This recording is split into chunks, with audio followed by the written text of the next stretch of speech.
Bueno, sabe que por esta entrevista nos van a criticar seguramente más a nosotros que a usted. ¿Participa de los medios de comunicación de Madrid?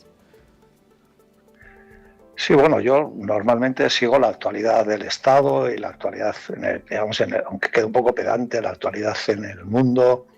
Soy un cafetero de las noticias políticas, económicas, sociales, etcétera, y sí, sigo con la verdad cada vez un poco más cierta lejanía, porque el ruido es bastante insoportable en determinados medios de comunicación de la capital del reino, en la que se ha impuesto más el insulto, la mentira, los fake news, que un debate político sosegado y de altura y que tenga una capacidad por lo menos de decir que es sólido, ¿no? Pero sí, lo sigo habitualmente, sí. Todo el mundo dice que Arnaldo Otegi es una figura clave en la evolución de la izquierda abertzale hacia la política institucional. ¿Cómo resumiría ese tránsito y qué queda por cerrar ese proceso? Bueno, yo creo que además de mí, muchas personas hemos colaborado en lo que es un proyecto colectivo de traer lo que fue la cultura de la izquierda abertzale a una cultura de frente amplio, ¿no? Desde mi punto de vista, nosotros en Euskal Herria Bildu solemos decir que somos una operación política de éxito, no solo en términos electorales, porque nos gusta decir que además de la política más o menos convencional, entre comillas, tenemos un pie en la calle. Hace poco hemos movilizado decenas de miles de personas en Bilbao. Somos, digamos, una experiencia de éxito en la medida en que creo que hemos sido coherentes entre lo que decimos y lo que hacemos. Hemos sido muy honestos a la hora de plantear nuestras iniciativas políticas, nuestras posiciones políticas. Creo que en tiempos de oscuridad, de mucha zozobra y de mucha mentira, se agradece que la gente entienda que hay por lo menos un frente amplio en Euskal Herria que les dice la verdad honestamente. A veces nos equivocaremos como todo el mundo, pero que no tiene ni ambigüedades ni que plantea cosas incoherentes, sino que le dice a la gente cuál es su análisis de situación, eso que llamamos el momento histórico, y cuáles son las líneas que tenemos que, digamos, poner en marcha para ser coherentes con esa lectura que hacemos del momento histórico, ¿no?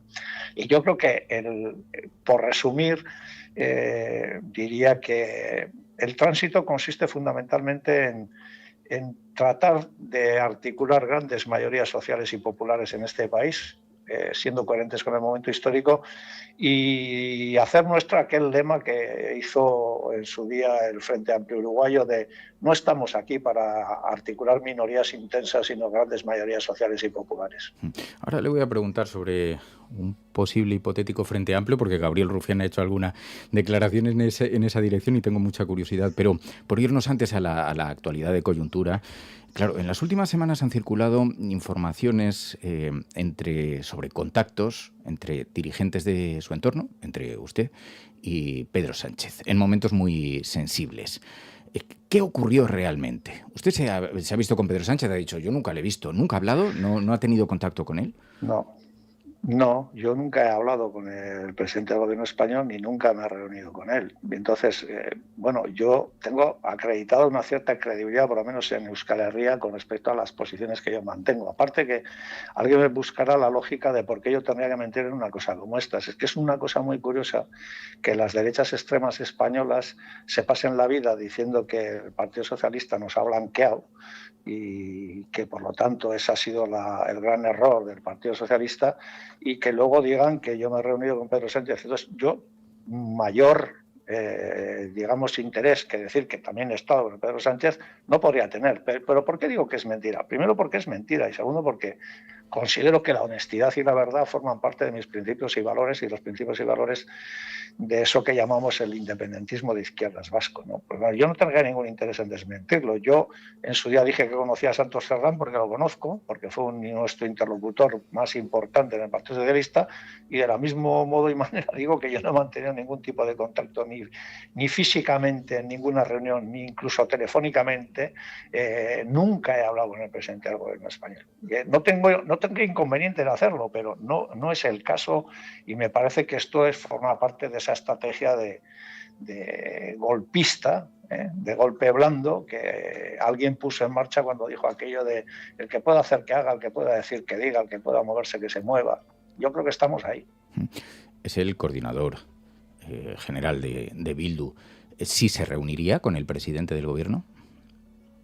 Sin ningún tipo de duda, yo no tengo ningún inconveniente. Yo me reúno con mucha gente, algunos se llevarían muchas sorpresas de si yo sería capaz de hacer un listado de toda la gente con la que me he reunido, ¿no? Algunos se llevarían grandes sorpresas, repito. En cualquier caso, nosotros también dentro de nuestra forma de hacer política, que siempre trata de huir un poco de la política convencional, tenemos acreditada otra cosa, que es la absoluta discreción. O sea, nosotros nunca utilizamos contactos que puedan darse en la discreción para hacer política, ni para tratar de alterar las reglas de juego, ni para tratar, digamos, de generar condiciones políticas diferentes. O sea, la discreción en nuestro caso es una garantía.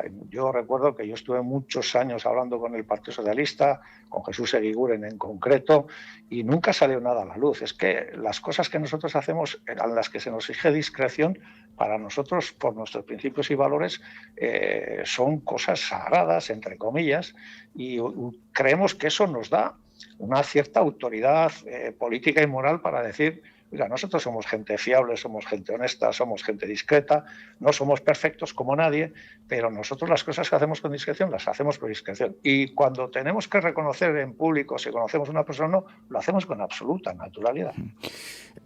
Esto me recuerda, además se me quedó muy, muy grabado. El Partido Popular utiliza reiteradamente el asunto de ETA y una declaración de Otegi dijo: yo tengo a buen recaudo las actas de mis negociaciones con el Partido Popular y no voy a tener mucho inconveniente en hacerlas públicas. Cada vez que escuchamos este mismo fin de semana, Isabel Díaz Ayuso volvía a enarbolar ese asunto.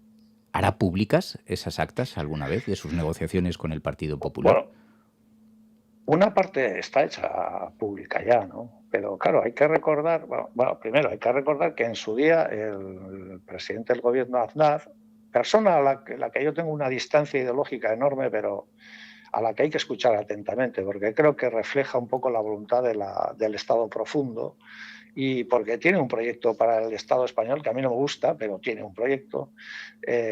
Nosotros nos reunimos con una delegación del señor Aznar. El señor Aznar se dirigió a nosotros llamándonos Movimiento Vasco de Liberación, y hicimos una reunión en la que estaba el señor Arriola, el señor Fluxá, etcétera, ¿no? ¿Y de qué hablamos? De política, y de qué hablamos de negociaciones políticas, y de qué hablamos de Euskal Herria y de Navarra. Y yo recuerdo una declaración del propio señor Aznar diciendo que Euskadi o Euskal Herria en su caso podría ser independiente si eso se hace de manera pacífica. Pero tengo en la mente un recuerdo del señor Feijóo diciendo que Galicia era lo más parecido a una nación sin Estado que él conocía, ¿no? Bueno, pues nosotros nos apuntamos a la definición, también nosotros somos una nación sin Estado.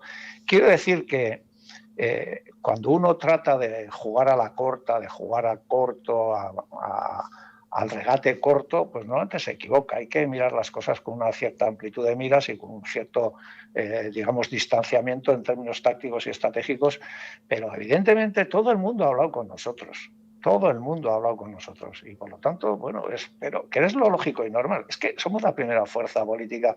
Sé que en el Estado a veces se dice, no, pero la Comunidad Autónoma Vasca, bueno, es que para nosotros nuestro país es más allá que la Comunidad Autónoma Vasca, incluimos Navarra, incluimos las 3 provincias que están en el Estado francés.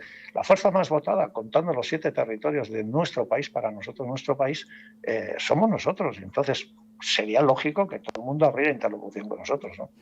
En ese sentido, ¿qué le parece la afirmación de Ayuso de este fin de semana cuando dijo: ETA está preparando su asalto al País Vasco y Navarra, mientras sostiene a Sánchez? Bueno, un disparate. Por ejemplo, la señora Ayuso dice cosas tan extravagantes como que nosotros queremos euskaldunizar Navarra. O sea, es que es fruto en buena parte de la mala fe, las malas artes, pero sobre todo de una profunda ignorancia. Es que el euskera fue definido por los cronistas navarros o por los cronistas romanos como la lengua navarra, la lengua que hablaban los navarros. Es que la tribu vascona está residenciada en términos históricos en Navarra. Es que el único equipo que hay en el Estado español en primera división que tiene un nombre vasco se llama Osasuna.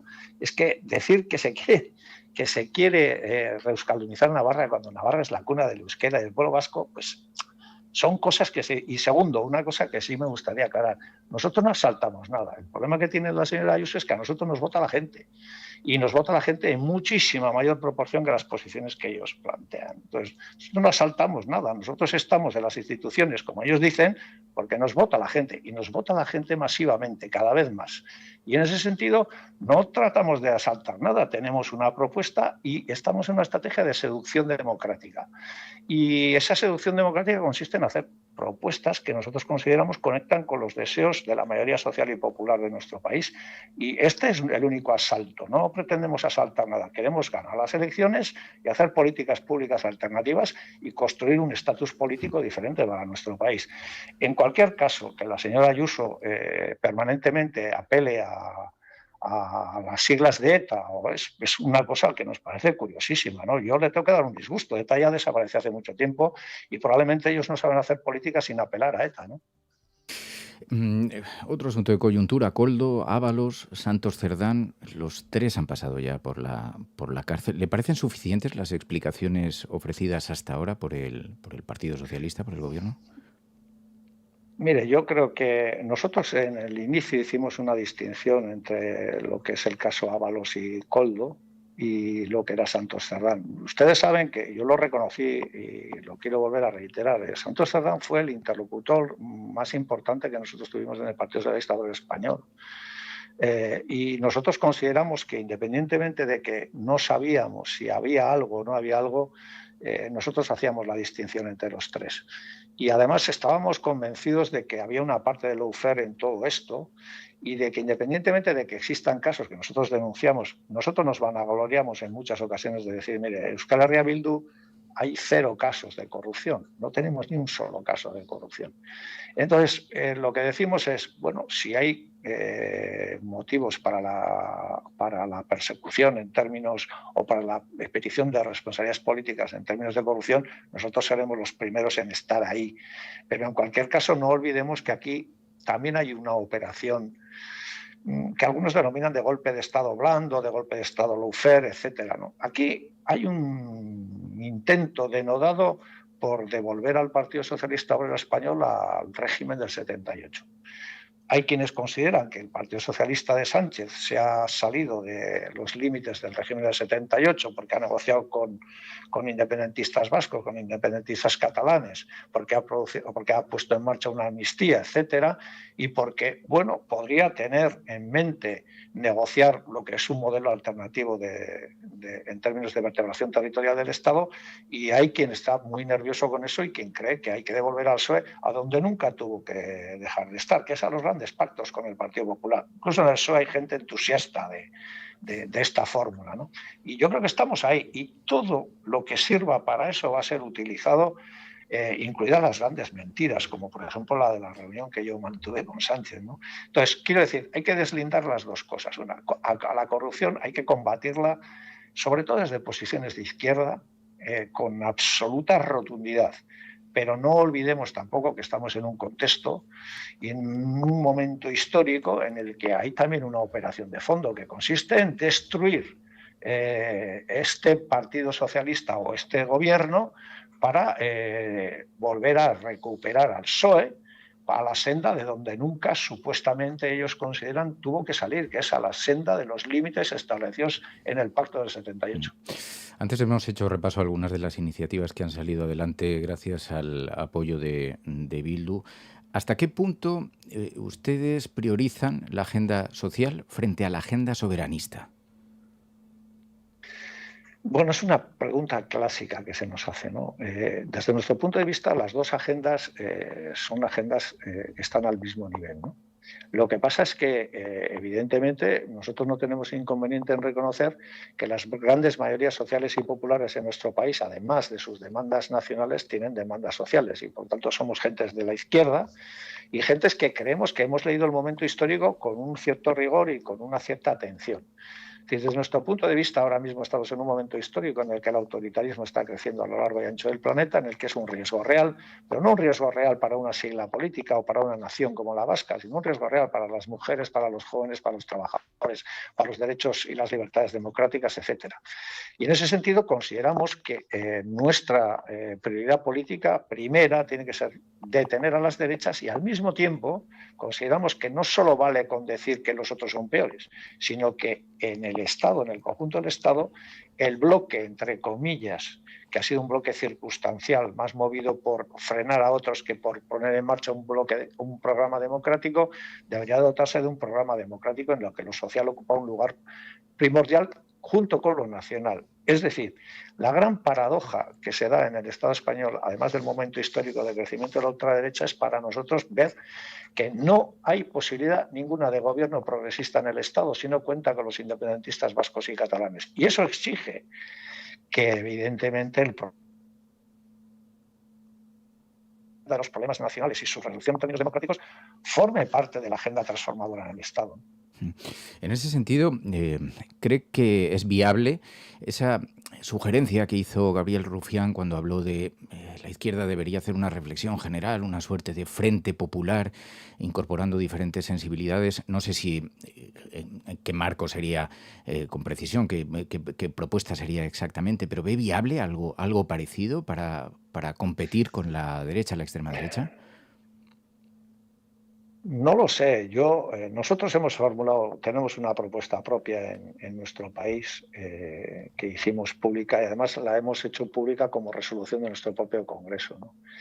Nosotros hemos planteado que en Euskal Herria las elecciones españolas deberían de servir para ofrecer al pueblo vasco la posibilidad en los 4 territorios, incluido Navarra, de formular un bloque con un programa de mínimos, ¿no? Pero nosotros incluimos ahí al Partido Nacionalista Vasco, un bloque con un programa sencillo, que luego en las Cortes Generales cada uno estaría en su lugar, no exigiría un programa detallado, por ejemplo, en términos sociales y económicos, en los que es difícil que nosotros, por ejemplo, nos pongamos de acuerdo en los impuestos a las energéticas o a las grandes corporaciones con el PNV, pero sí un bloque vasco popular que reivindique cosas tan sencillas como que somos una nación con derecho a decidir, que el euskera es nuestra lengua nacional y que hay que habilitar un programa de mínimos en términos de mejoría a las clases sociales y populares de nuestro país.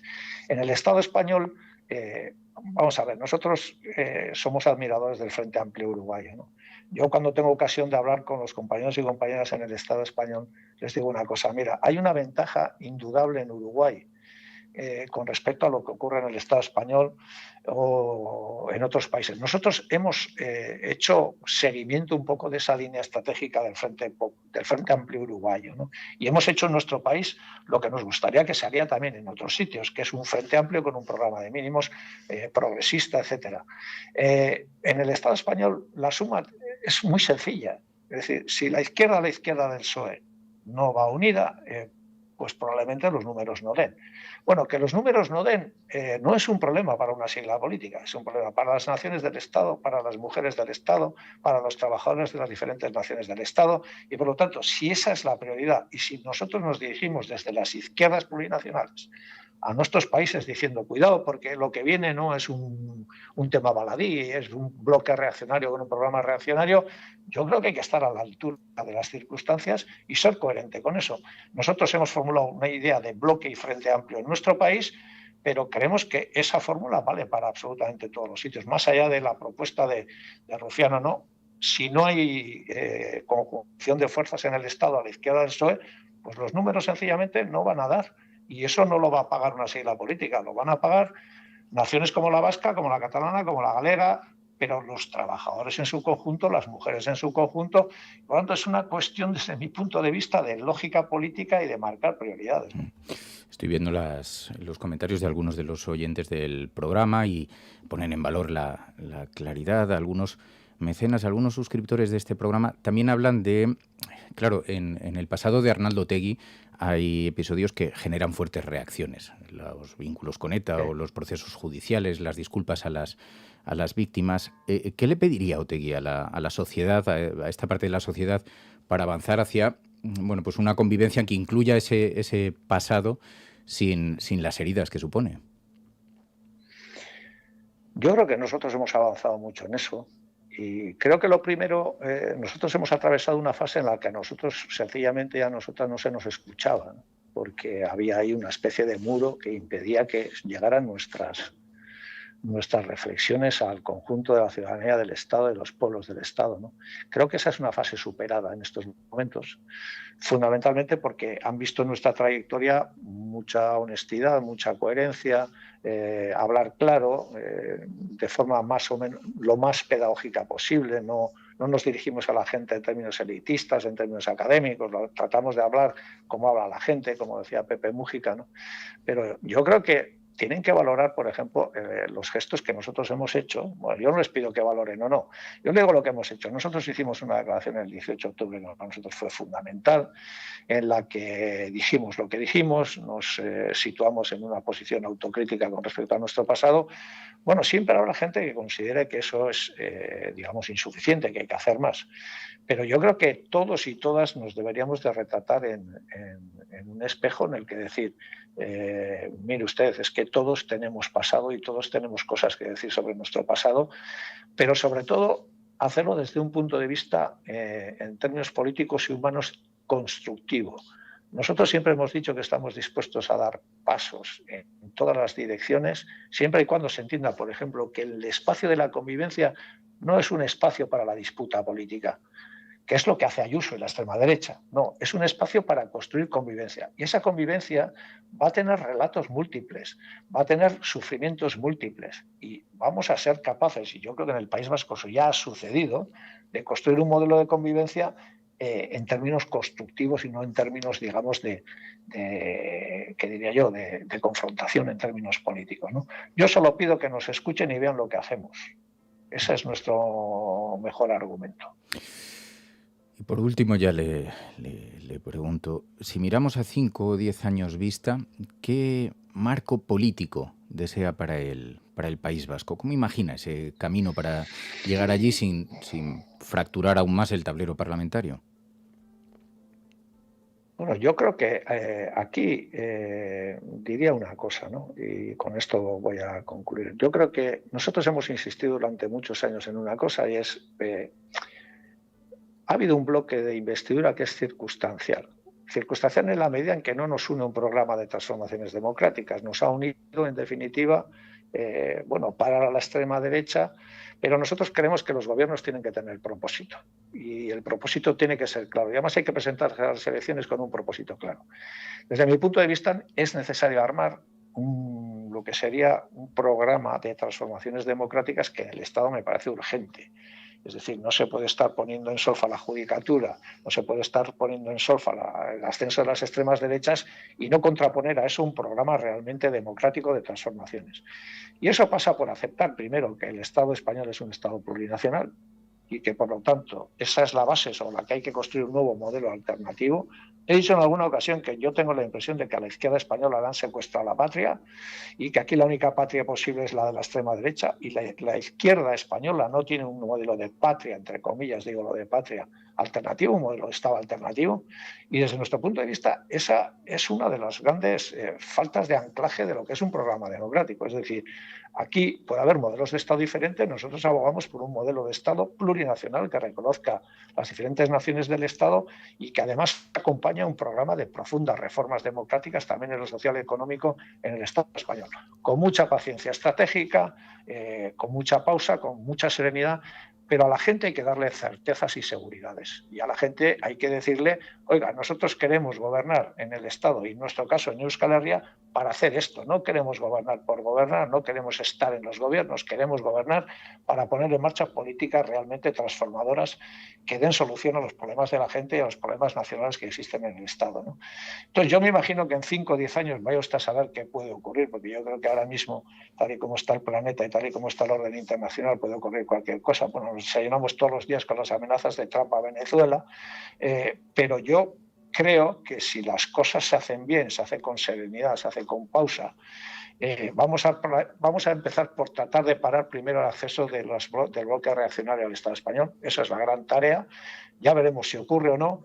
Y si no ocurre, hay que, digamos, articular un bloque que sea capaz de resistir eso, pero más que de resistir, se trata de avanzar en la resolución de los problemas. Y el problema nacional en el Estado español tiene que resolverse de manera democrática, aceptando con absoluta serenidad y absoluta tranquilidad y prudencia que España es un Estado plurinacional.